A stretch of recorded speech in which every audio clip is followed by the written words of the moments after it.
Hello, everybody at home. Today, we're going to talk about the way forward, and by that, I mean the way forward for our careers as testers.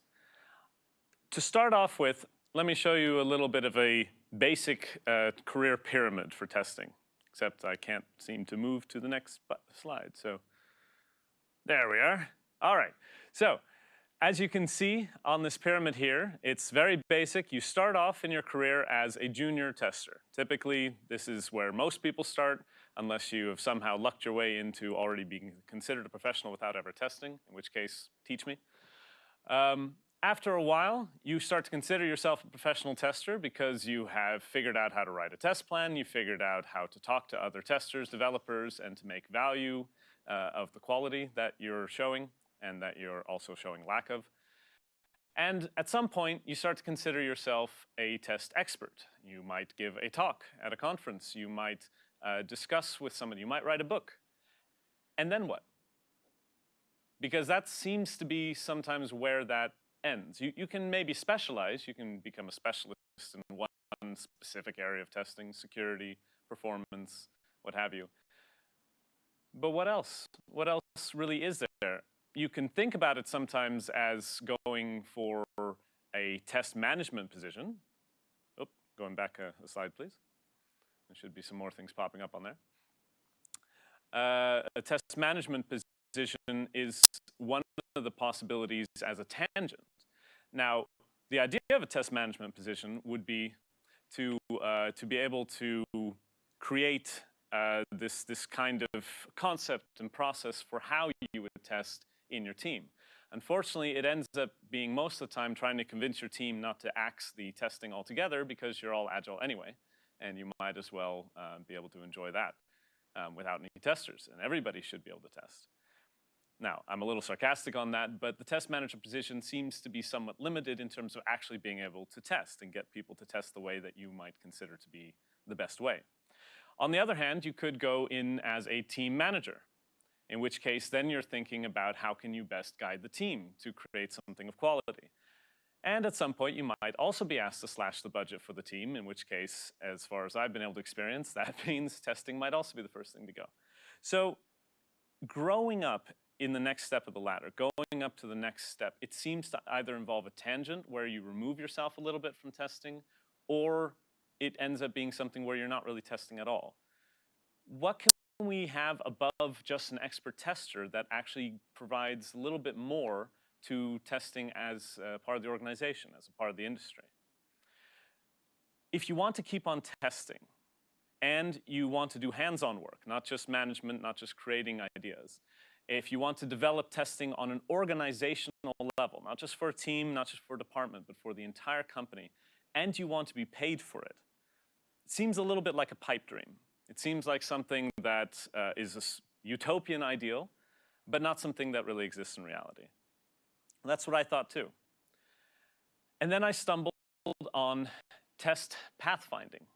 And by stumbled on, I really mean stumbled on. I'm fairly sure most of you don't really have a concept by what is meant by test pathfinding, and I certainly didn't. When I was first approached by a third-party placement agency to take on the role of a test pathfinder, I asked, what is that? To which they gave me a bit of a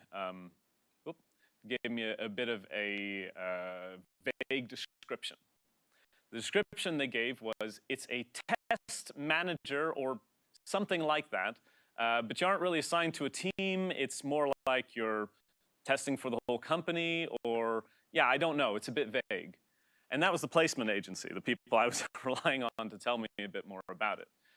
Let's just say that didn't give me a lot of confidence in it because I had no idea what I was getting into. As far as who I was, well, I was beginning to feel like an expert, at least good enough to do some talks, maybe have some in-depth conversations about what testing would be in the industry. I was feeling frustrated about the lack of quality in organizations and the lack of interest in quality in organizations. And I wanted to grow. I wanted to do something more. I did like testing. I did want to keep testing, but I also wanted to do more. And I didn't just want it to be on a voluntary basis or on my off time. I wanted it to be part of my work. I wanted it to be visible, not just to myself, but also to others, something more. And that's when the new job ad came. Now, this job ad, I actually ended up reading it, and it came with a host of requirements. First of all, it required that you had at least 5 years direct testing experience in a large organization. I ticked that box. You also needed to be a, quote, Jedi in Jira or other related system. Now, I hadn't touched Jira at all. I was a fan of Team Foundation Server myself. And that ended up being something that I kind of, I was in a team and it didn't fall apart, so I guess that counted. Someone who is experienced in creating test automation. Yeah, I'd actually created the test automation stream for my team. So, ooh, yes, I'm doing okay. Oh no, there's more.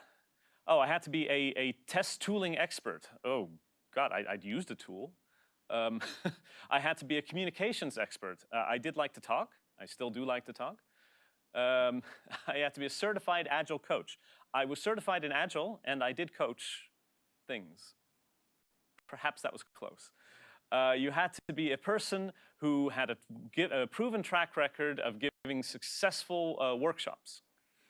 I would have to look at the feedback from workshops I'd given, but I felt it was fairly successful. There's a certain rhythm going on with these. You also had to be ISTQB TMAP trained. You had to have a test environment wizard. You had to be really good at it. You had to be an exploratory tester with experience in there, and you had to have security testing experience.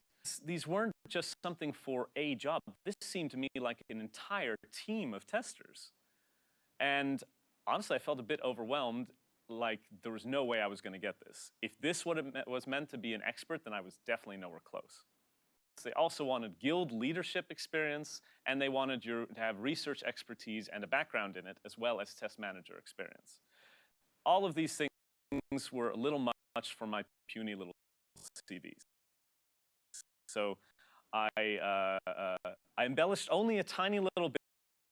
Now, the first interview that I had for this position was actually done with other testers, which was a first for me. Strangely enough, they've never actually sent testers to interview a test manager in any other job or project that I had. I think it's a brilliant idea, and more people should do it. And information and just general, what have I done, what have they done? They asked me a fairly basic question, what do I expect to do in this job? And that made me think because, again, I had no idea what they really expected. They wanted somebody who could do all these different things. They wanted somebody who could pick up any area of testing. And I wasn't really sure if I could promise that. So I had to ask myself, what did I want to do? What was it about this job that I really liked?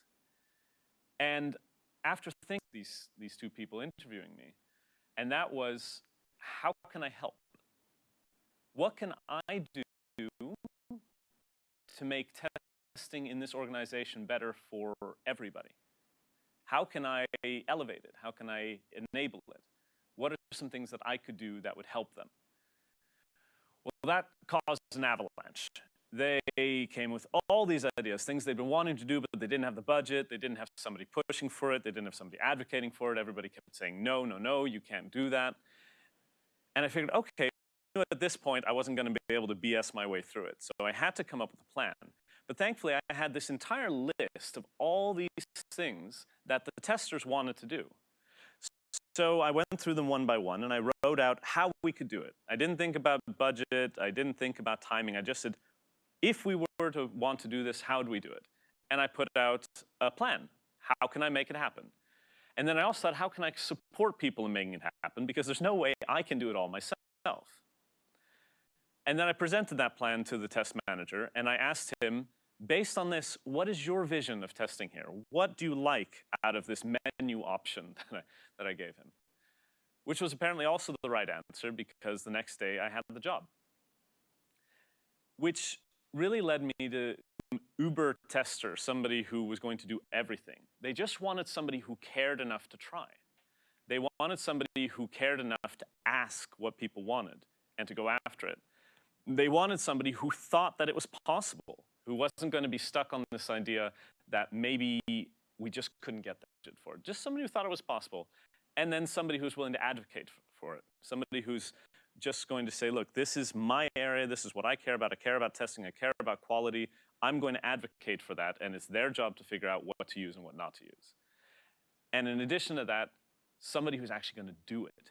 You have to prove that you can do it. It's not just a matter of saying I'm going to do it, but how? How am I going to do it? Is it feasible? Does it look like it's something that's going to work? That's what they wanted to see. They didn't need somebody to be a test environment wizard or a Jira Jedi or any little fluff word like that. They just wanted somebody who cared. And I cared. That's really what I wanted to do. So at the very beginning, I started by talking to people. These were going to be the people I was going to help. I needed to know things about them.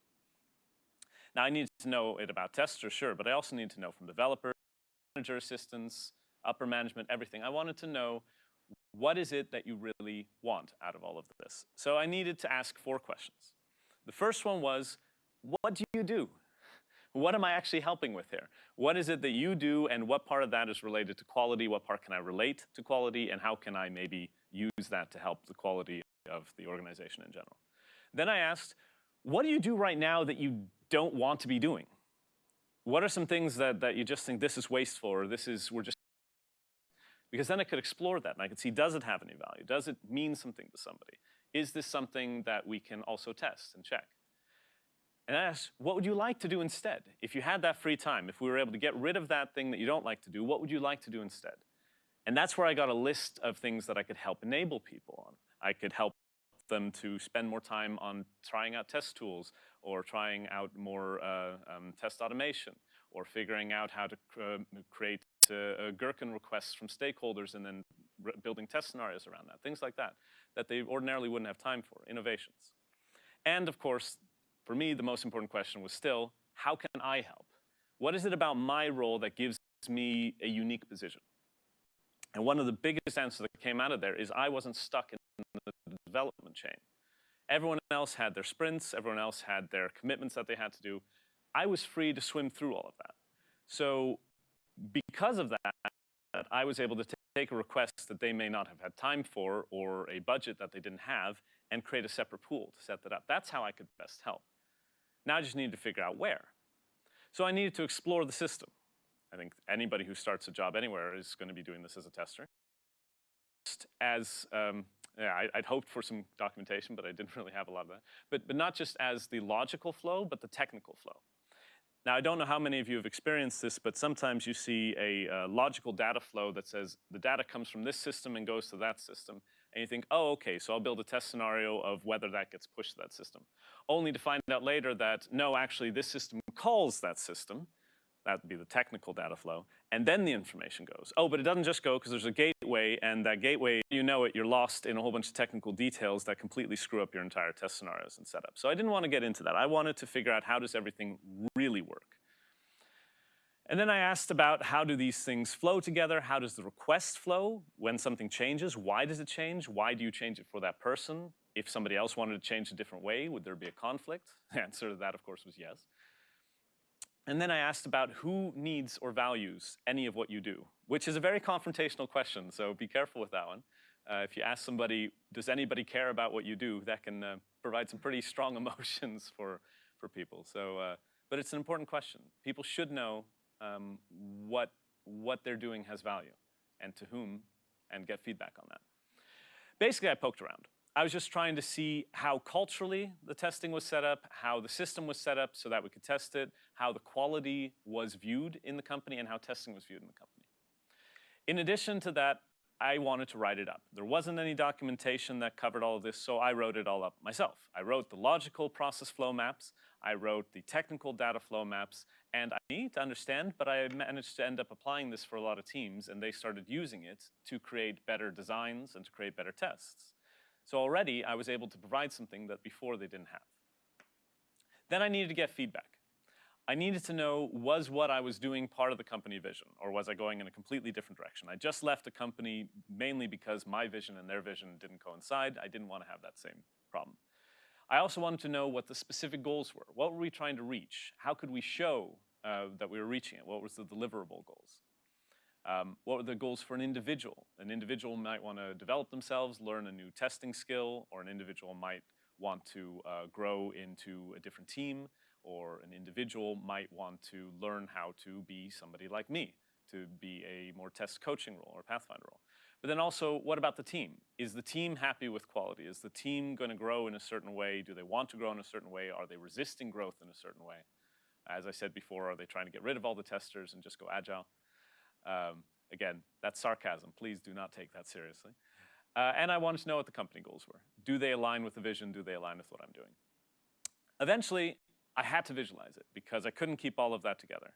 Now, this is the actual visualization map after 8 months that I used. The green dots are all goals, and all of these little dots everywhere, I made it so that you can't really zoom into them, but if you would, then you'd see all these little acts and questions and requests and growth points for people, individuals, for teams, for company. It's fascinating when you show this to people because this is what goes on in any organization. This is really what's happening. They all have these goals, they're all pursuing them. But I was able to display it in a web that I could influence and I could help, or I could just monitor and I could assist and support. Having this kind of visualization was very important because I needed to know where we went from here. At a midway point of my work at this company, a lot of processes had stalled. I didn't have time to pay attention to everything, so I had to go and try to get some of them started up again. Okay, we should put some more attention on this. I had to give some courses in testing skills, certain testing skills, as well as communication skills, so that people would still talk to each other a bit more, less silo behavior. I set up a guild for testers. Nice thing again about having no development schedule is I was able to create all these structures where people could come together outside of the development schedule. And we would talk about things just like we would talk on a day like today. We'd have presenters talk about subjects or experiences or products that they'd made or tested, and then people would ask questions. It was like having a mini conference every month, and I really enjoyed that. And also, a midway point was about connecting people to larger projects. These were things like entire test environment overhauls or tools that we were getting for the entire organization. These were things that no individual team had the time or budget for, but if everybody sent somebody from the team, then we together as a production team could put something together. And we did. All of this was pretty much a deep investment in testing in the company itself. I was the primary investor. If it was about quality, I was interested. If somebody wanted to talk about quality, I was there. If somebody had a question about quality, I wanted to be part of that conversation. I was invested wholeheartedly in helping the organization to grow in whatever quality direction they really needed to grow. But I was also there to create self-sufficiency. When I did something, I tried to leave it behind as now somebody else can run it. So I didn't have to keep running it, or else I'd completely run myself ragged. I also trained trainers, people who were interested in teaching testing, people who were interested in teaching other people how to learn a little bit easier or learn the systems a little bit easier. I trained those. And I trained people as well as myself to create repeatable processes, ways that I didn't have to continue to give the same presentation each time, or other people didn't have to continue to give the same instructions each time. And one of the teams actually created a full-on automated onboarding system, which hopefully is still used today because it was pretty comprehensive. And because I liked the guild so much, I also set up conferences where we invited people from outside the company to come in and give presentations about their experiences. And we would also sometimes go to other companies and talk about how they did their testing, how they set up their test tooling. This is things that this company had never heard of just taking a group of people, going to another company, and just chatting with them how their testing went. It broke people out of the daily grind. Unfortunately, even the good things have to end. And for me, it all started falling down when COVID hit. COVID was a huge hindrance to my way of working because I lost contact with all my colleagues. A lot of people would not reply as well like this online. It's very different now talking to a camera rather than talking to all of you directly here in the room, where I can see whether you're interested, yawning, or have questions, or looking at me like I'm crazy. I failed to adjust to that, and I didn't let go of it, so I kept pursuing people who weren't being very much in contact and ignoring the people who were.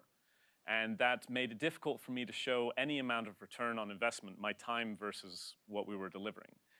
At some point, I personally felt I was unable to help people anymore, and that's also the point when upper management decided that that was true for all the Pathfinders that they had. And that was it. That was the end of my experience as a hired-in Pathfinder. But what did I learn? Well, I learned that first of all I had to establish a baseline. Because if I didn't know where the system had started, where people were, what they were currently doing, and what they were currently struggling against, I couldn't show improvement. And I only really did that around the midway point, so it was a little bit more difficult for me to show that I'd actually had an impact, not just for the company, but also for myself.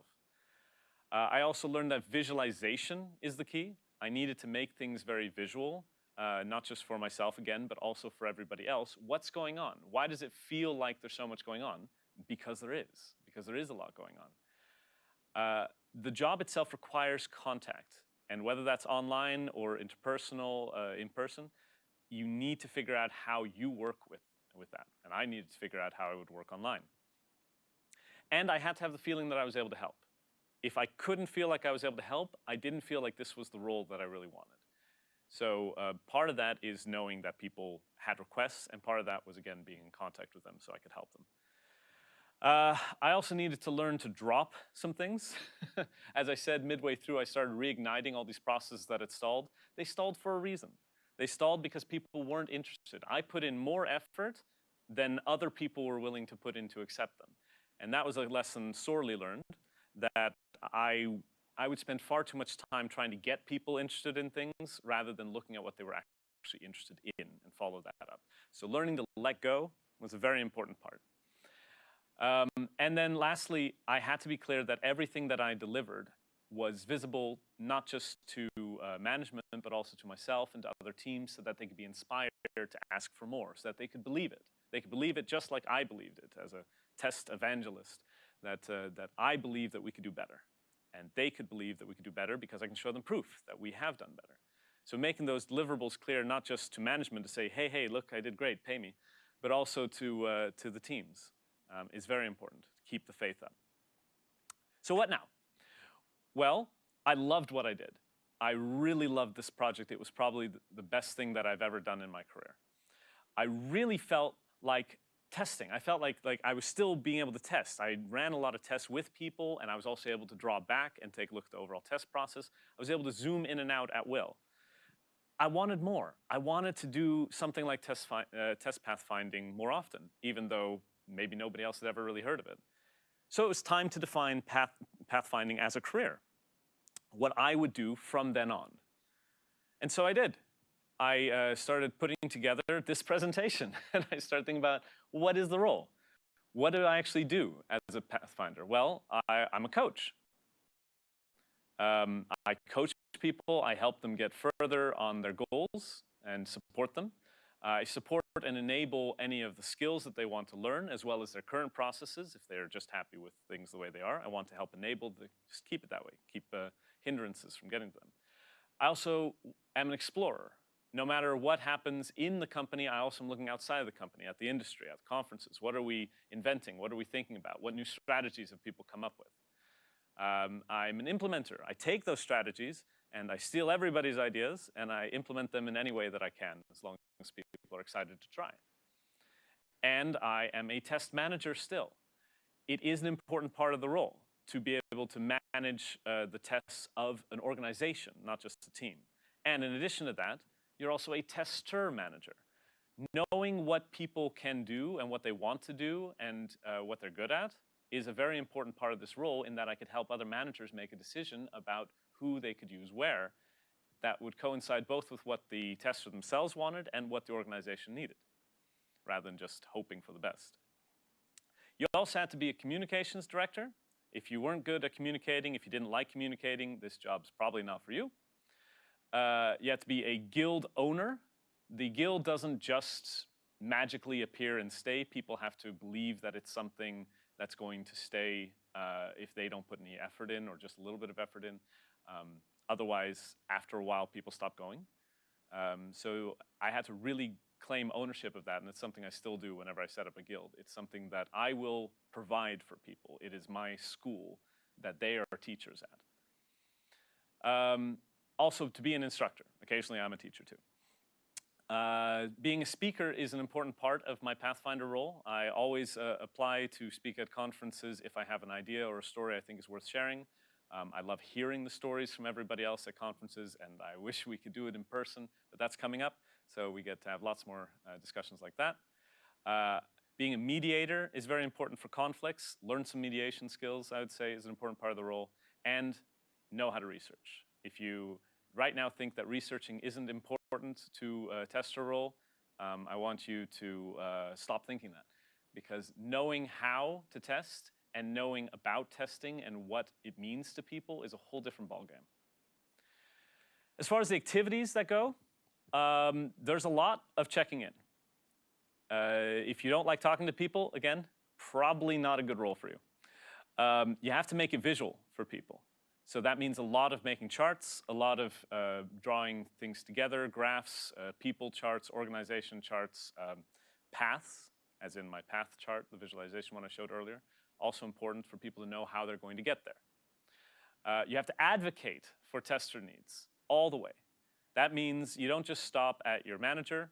You go to your department manager, you go to the IT manager, you go to the owner of the company, whatever it takes, you advocate for testing and you advocate for quality, because that is your job. You are the Pathfinder guardian of testing, and if the company no longer cares about testing, they probably don't much care about you.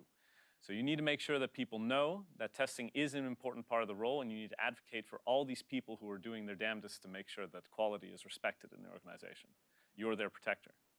As a part of that, you also need to enable them. If something's blocking them, this is your chance to be a Scrum Master, an Agile champion, somebody who comes in and removes the impediment. Feel free to just jump right in the middle of their development process and take it out, because most people find that they don't have the time to tackle technical debt, and here's where you could probably be of a lot of help. You also have to organize some large tests that individual teams can't do themselves. This is where you get to put on your tester hat again, come up with a bunch of cool scenarios, and get the help you need to run them.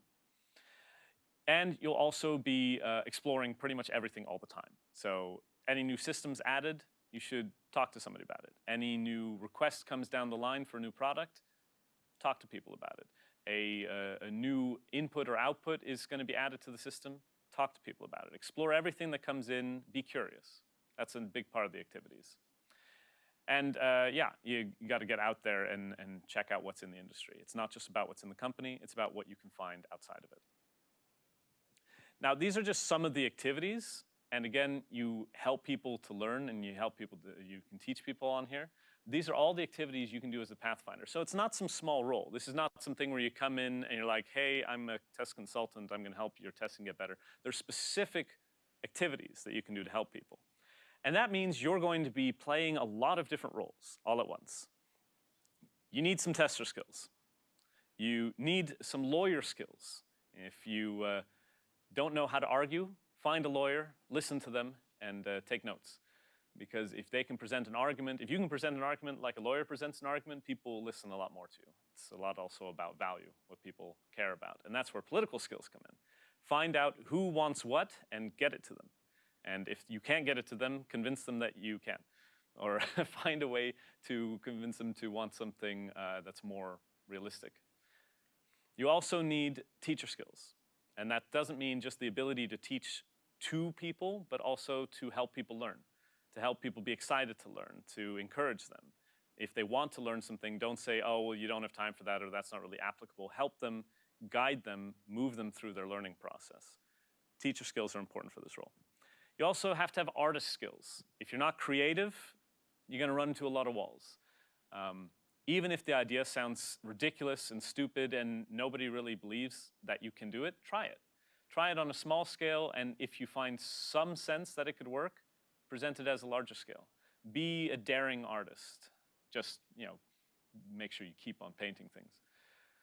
Explorer skills are a must. Again, curiosity, I would say, is the most important part of that. If you can develop your curiosity, then you're probably already a very good tester. Take that to the next level and just be curious about everything. Take a look at anything in a room and be curious about it. Ask, how does this work? How could it work better? What could we do to maybe change how it functions? Practice it at home.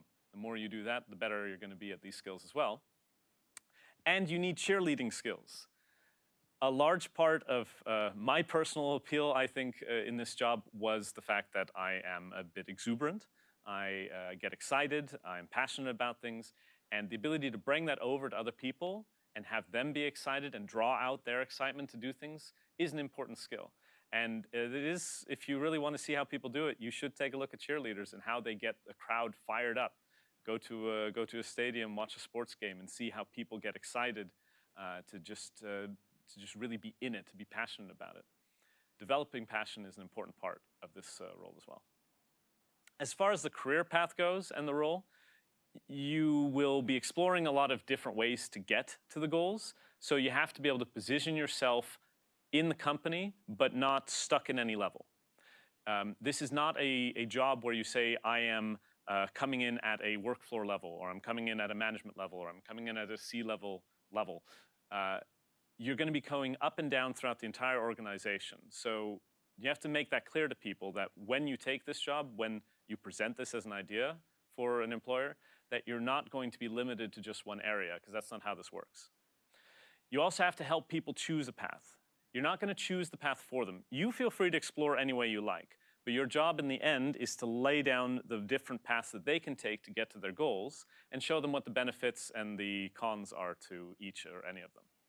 And that's an important part of understanding that you're not controlling things, you're exploring and you're leaving it open for people to follow the middle one, the left one, the right one, whichever one that they want to go down. It's also important, as I said again, to work on all levels of the organization. You're not just moving up and down the levels of the organization, you're also changing things on all levels of the organization.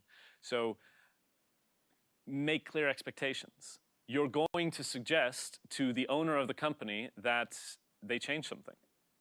That can be daunting, that can be intimidating, but you are there to advocate for testing and quality, and that's the value you bring, and you bring it to every single person, and that includes the owner, that includes the big manager, that includes everybody. And don't be afraid for that. You're going to be at that level in your career that you're confident in what you're saying is going to be helpful, and what you're saying is going to provide something of value. And even if it's ignored and they choose to go down a different path, you've presented it, and that's an important part of your career path and role. And you have to advocate for quality. And I really do mean advocate for it. If somebody says, no, we don't have the budget for that or the time for that, you need to show them how not spending the time or the money on that is going to cost them. You need to be able to do the math, you need to be able to talk about the money, you need to be able to show that if these defects go through or if this function is not really looked at, here's the risks that we run, and here are the different ways that you could mitigate that if we choose to go down this path. Again, you're not always going to win, but you should always fight. And you should enable people. The job isn't just to be a one-man army or a one-woman army going through a company and taking on anybody who dares to challenge quality. No, the entire point here is you're enabling everybody in the company, every person, every process, every system, to run better, to run not just better as a objective, this is better for blah, blah, blah, but also run smoother together, have people understand it more, people more excited to work in it and work on it. And the end client can also be excited about everything you're doing. People are the key to this role. I think you kind of got that from everything I've been saying so far. It's all about talking to people, working with people, enabling people, but people really are the key to this role. If you don't like talking to people, this job's not for you. It's just not. You are going to have to talk to people. Now, it doesn't mean you have to be an extrovert. You don't have to be a salesperson. You don't have to be somebody who likes standing up in front of 300 people and doing a huge speech or something. But it does mean that you're going to have to get personal with people and really listen to them. Listen to what it is that they need and what it is that they want and what drives them, what makes them unique in the company. If you don't want to inspire people, this job is not for you. This job is about inspiring people. Being a Pathfinder is about inspiring people to want to do better, to inspire companies to want to do better, to inspire yourself to want to find what's better. It's about inspiration, and if that's not for you, it's not for you. If you only want to teach people, this job isn't for you. There's plenty of wonderful testers around in the industry that are good teachers, that are good coaches, that can help you grow, that help other people grow, give wonderful workshops. Several of them have already presented today. You'll see them everywhere else, advertised by TestNet a lot of the time too. this is an already existing role, and if that's all you want to do, go for that.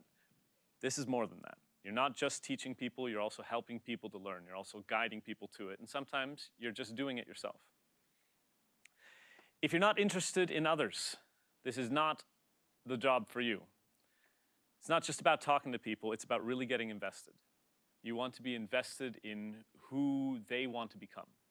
You're invested in what matters to them, what matters in terms of the company itself, what matters in terms of their personal goals, even their personal lives. You need to care about people. If you're not interested in investing in other people and seeing them succeed, this job's not for you. If you only want to think about testing, this job is not for you. I know that seems kind of contradictory, considering I just said you have to be an advocate for testing, but you have to be an advocate for testing in context. You have to understand that quality isn't just investigating it. Quality is also who makes it. Quality is also who uses it. Quality is whatever it means to the person it means something to.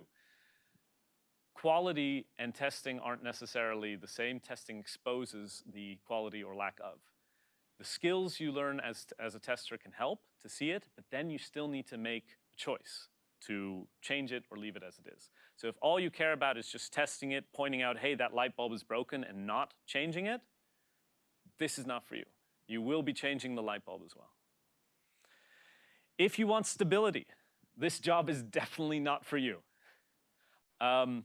Ever since I've taken on the role as Pathfinder, I have searched very carefully for projects that I take up, and none of them are very stable, and they can all pop up and disappear very quickly, because my role here isn't to create some kind of stable flow.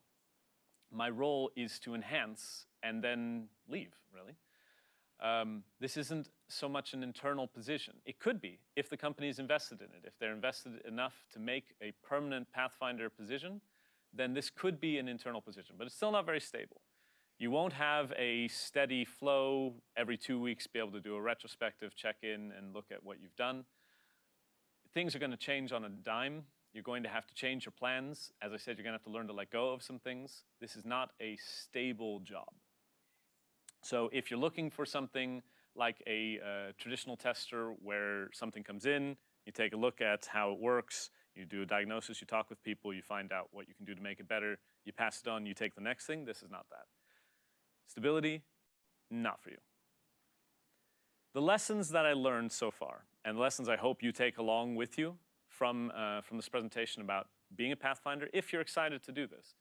First of all, take those baseline measurements. Develop a good scan. Develop a questionnaire. Develop a diagnostic tool for yourself to look at any company, any team, any organization, any system, and to be able to tell within a week or so where it's at.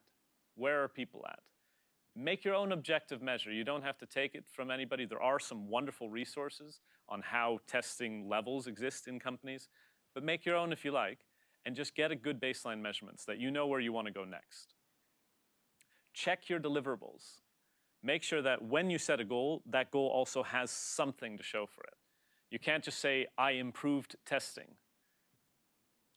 Okay, you improved testing. The testers might even agree with you, you improved testing, but what did it actually do?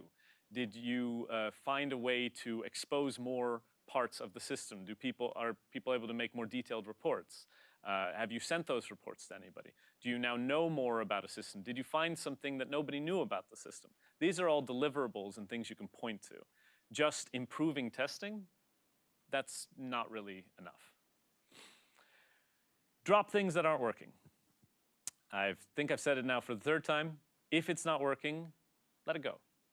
It's okay to not hammer on the same thing, even if you're absolutely in love with it. I don't know how many of you have ever written something, but there's a writer's tip called kill your darlings. And what it comes down to is, even if you think it's the most wonderful thing in the world, if it's not working, get rid of it. Do that for pathfinding too.